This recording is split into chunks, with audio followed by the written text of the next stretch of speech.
Hello everyone, start करते हैं आज की वीडियो को। और आज की वीडियो में हम बात करने वाले हैं चाइना और बांग्लादेश के बारे में।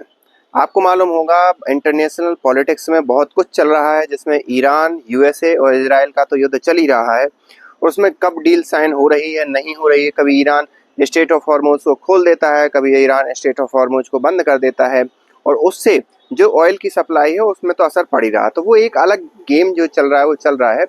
लेकिन मैंने आपसे जिक्र किया था अभी पिछले वीडियो में कि अमेरिका भी चाहता है कि भारत किसी न किसी प्रकार के युद्ध में उलझे और वो चाइना जैसा ताकतवर ना बन जाए कि कहीं कल के दिन अमेरिका को आंख ना दिखाने लगे। और इसमें अमेरिका के जितने भी ब्यूरोक्रेट हैं या जो बड़े बड़े पदों पर बैठे हुए लोग हैं, वो पिछले दिनों इस प्रकार के वक्तव्य दे भी चुके हैं।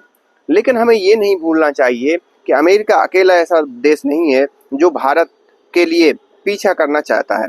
हमारे बाजू में पड़ोसी में एक देश बैठा हुआ है, वो है चाइना, जो कि ना केवल हमें बल्कि अमेरिका को और पूरे विश्व को अपना गुलाम बनाना चाहता है। चाहे आर्थिक गुलामी हो, मानसिक गुलामी हो, एक प्रकार से इकोनॉमिक गुलामी की चपेट में उनकी इंडस्ट्री को ख़त्म करना हो, ये सारी चीज़ें वो कर रहा है। और वो बड़े ही सुसंगठित तरीके से ये सारी चीज़ें कर रहा है। वो बात अलग है, इतिहास गवाह है कि कोई भी इस प्रकार की चीज़ें ज़्यादा दिनों तक नहीं चला पाता। लेकिन वर्तमान समय में ये जो चीज़ें हैं वो हमें देखने को मिल रही हैं। उसी क्रम में आपने देखा होगा कि चाइना, पाकिस्तान, जो कि हमारा वेस्टर्न बॉर्डर को कवर करता है पाकिस्तान, वहाँ पर पाकिस्तान को एक हैवी जो एक प्रकार से डिफेंस इक्विपमेंट है वो दे रहा है और दे चुका है। वो बात अलग है कि ऑपरेशन सिंदूर के अंदर हमने देखा कि कैसे चाइनीज़ इक्विपमेंट बुरी तरह से प्रभावित हुए, बुरी तरह से फैल हुए। वो हमने ही नहीं, सारी दुनिया ने देखा।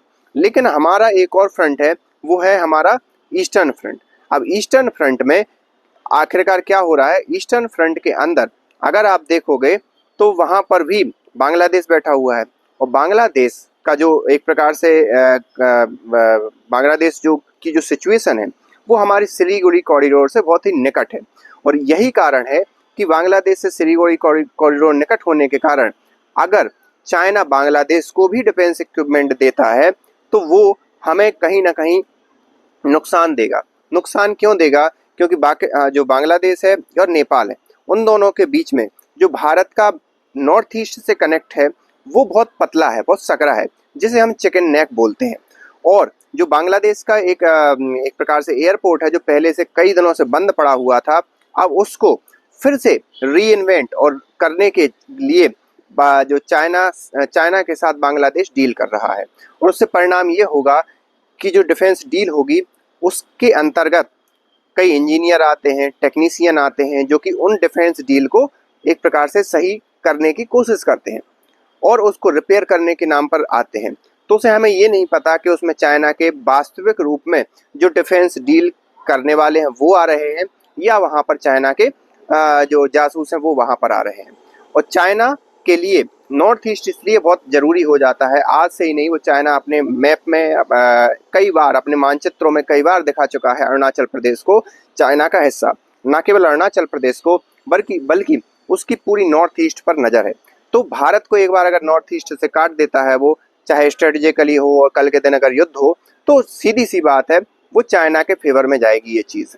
और यही कारण है कि ये हमें थोड़ी सी चिंता वाली बात है कि चाइना की जो नज़दीकियां हैं वो बांग्लादेश से किसी भी प्रकार से ना बढ़ें।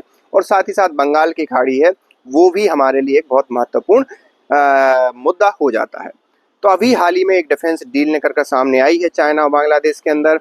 आगे कैसे मटेरियलाइज होगी, भारत का उसका कैसे रिप्लाई करेगा, ये आगे आने वाला समय बताएगा।